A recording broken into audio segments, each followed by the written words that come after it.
بسم الله الرحمن الرحيم. هل أتاك حديث الغاشية وجوه يومئذ خاشعة عاملة ناصبة تصلى نارا حامية تسقى من عين آنية ليس لهم طعام إلا من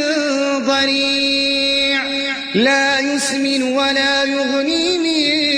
جوع وجوه يومئذ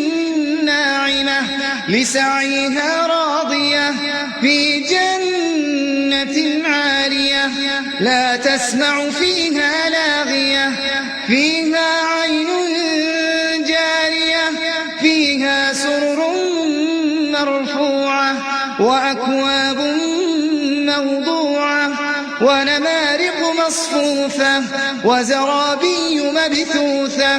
أفلا ينظرون إلى الإبل كيف خلقت أفلا ينظرون إلى الإبل كيف خلقت وإلى السماء كيف رفعت وإلى الجبال كيف نصبت وإلى الأرض كيف سطحت فذكر إنما أنت مذكر لست عليهم بمسيطر إلا من تولى وكفر فيعذبه الله العذاب الأكبر إن إلينا